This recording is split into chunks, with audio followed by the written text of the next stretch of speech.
for this one. What's this club going to need to focus on this evening, Mark? Matty, you take a look at my playing days when I knew I had the ace on the mound. It had to be win day, and when you get in the car to drive to the yard, you tell yourself, even though you felt bad about it, just get 2 or 3. All the pressure's on the big boy to have to execute, and he usually does. Look for this lineup to try and execute and score, manufacture 1 or 2 runs early in this one.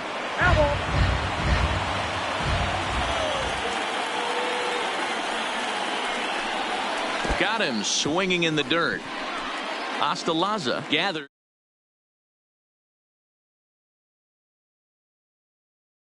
First is in time.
Into the box, Danny Watson. And he takes ball one. Count 1-0.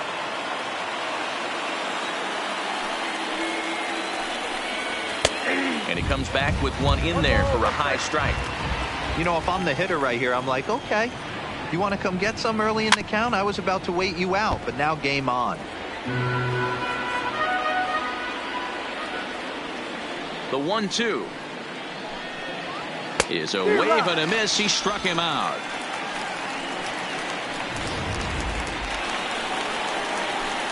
Batting third, the right fielder. First pitch on its way. Now a slider down the middle, but laid off. Lowe has both great strikeout stuff and exceptional command on the mound to go with it. A rare combination, but one that makes him one of the best in our sport. Matty D, you talked about it. He doesn't walk a whole lot of guys. Well, if you don't walk a lot of guys, that means you have to throw the ball in the strike zone. And when you do, with great stuff like this guy has, he racks up the strikeouts. There aren't a lot of guys that get strikeouts by throwing the ball in the strike zone. This is one of the few that does it. And that's low, so a good eye there as he works the count back full. Boy, went from being in the driver's seat to now being in some trouble. Had the count 0-2, started nipping at the corners, and next thing you know, this count stands at 3-2. And the throw won't be in time as he'll be able to beat out the recovery throw at first. Well, this is certainly something you never want to see. Perhaps the silver lining here, if there is one, is that got him in the non-throwing arm. So if he had to work his way through this, he probably could, assuming, of course, that there's nothing broken in there. And I think he is indeed planning to give it another go. Quinn is there, and he'll make the catch to retire the side. One left for Toronto. Now the Mets will step up for their first shot in a scoreless ball game.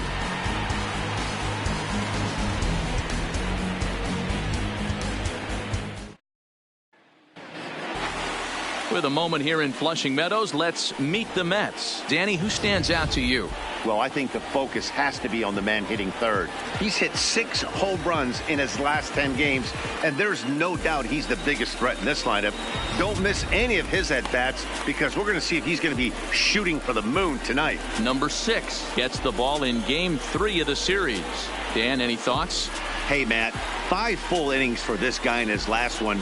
You couldn't really consider that a powerhouse outing. He was able to get a no decision, but I'm sure he and the team are looking for a lot more in this one today.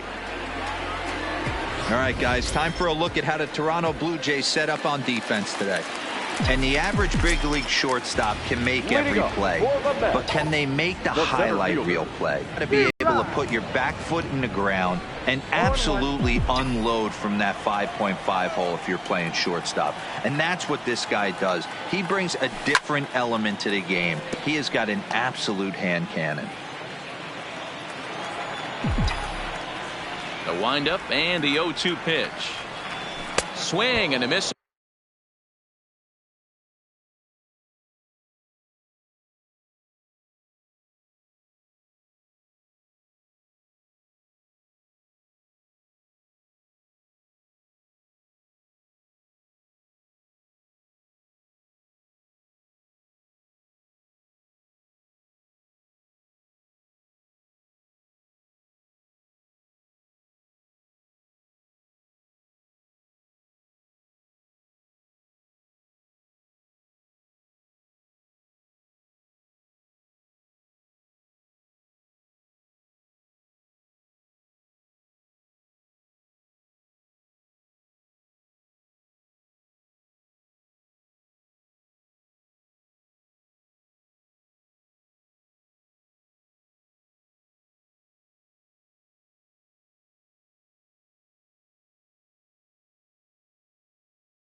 on the slider, and that's out number 1.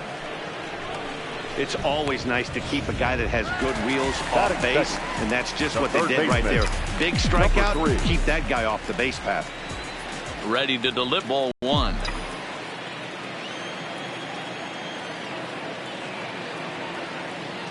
Ball 2.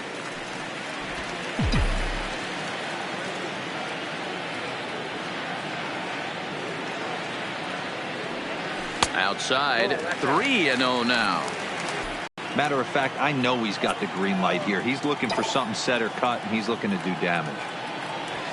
A swing and a drive sent out toward the gap. Watson racing back, and this one bounds around against the wall. And that'll get down out there for extra bases. And he is in at second base with a one-out double. The second baseman. Wow, the pitcher must be just shaking his head. That pitch wasn't anywhere near the strike zone, but he gave it the old tomahawk chop and somehow connected with it anyway. Now he's standing on second, and he even has to smile about that one.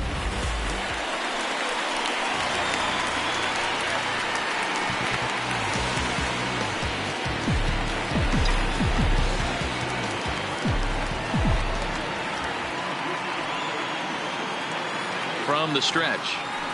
Tried to golf at it, but he missed strike 1. Now you could tell right there that curveball had some serious depth to it. That's what separates the good ones from the bad ones. That nasty spin rate, get that downward action. You even get a star player like this swinging at something in the dirt. Off the plate, 1 ball, 1 strike. A great take on that slider away right there. But I'm thinking in that situation, that pitcher's got to execute a little bit better. That was almost a non-competitive pitch. Being outside, you could almost have let that one go right out of his hand. 2 balls and a strike to count. Runner at second here with 1 man out.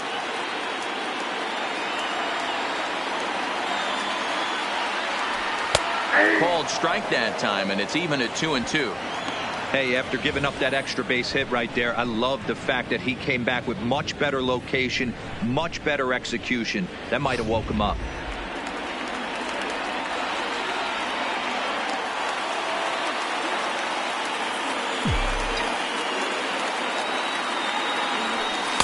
Unable to find the zone with the slider.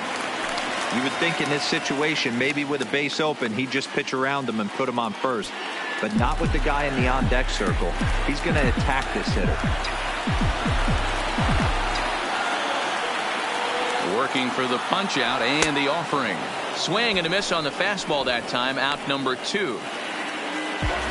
And with 2 away, let's give you one more look at the 2 teams took to get to this Game 3 of the World Series.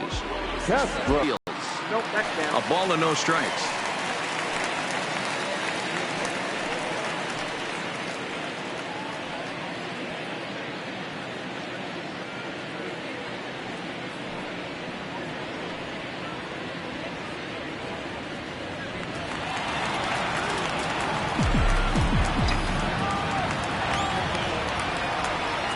Here's the 1-0. Called strike at the knees, 1-1.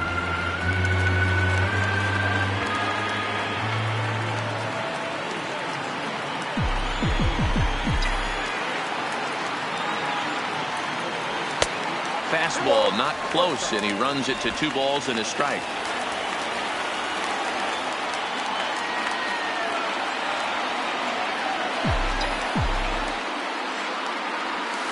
Oh. 3-1 now.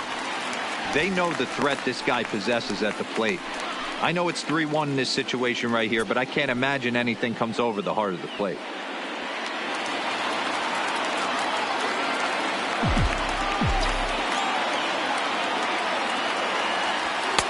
He takes a called strike at the knees, and that'll run things full. You know he wants to end this inning right here on 3-2, but I don't think we'll see him lay one in on the next pitch there with a base open to work with. 2 out here and a runner at second.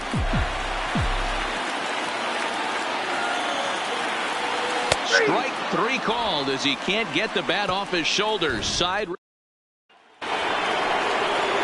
Striding in, Nicholas Winston, as it'll be 5, 6, and 7 due up to kick off the second inning.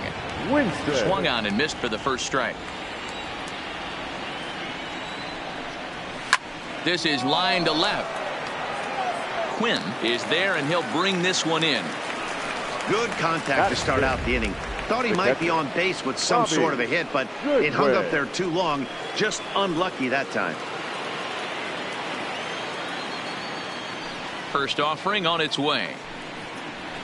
That one's right down the middle for a strike with the fastball.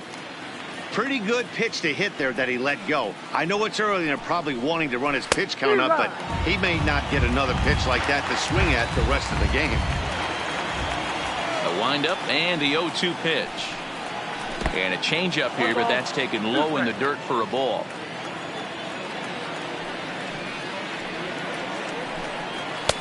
And he takes very close to the inside corner here. 2-2 though. Here now the 2-2 is laid off, and the count runs full.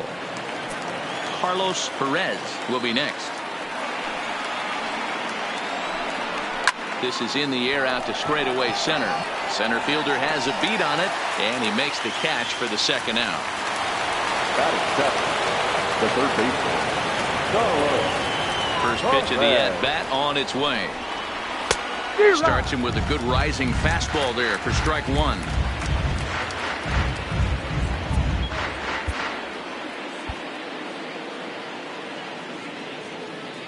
And now a pitch on the way. And a splitter here, but he had a bit too much on it as this bounces up to the plate. I think if he executes that pitch on the corner instead of off of it, he probably gets some pretty weak contact, if anything. He jammed him pretty hard on the previous pitch, so my bet was he was going to try to cheat on the inside part, thinking it might be coming again. This should end the inning as it's sent out to second. Oh, and he has some trouble with it, and a great job to stick with it as he's able to make the play for the third out. 1, 2, 3 go the Blue Jays. We'll go to the bottom of the second. No score.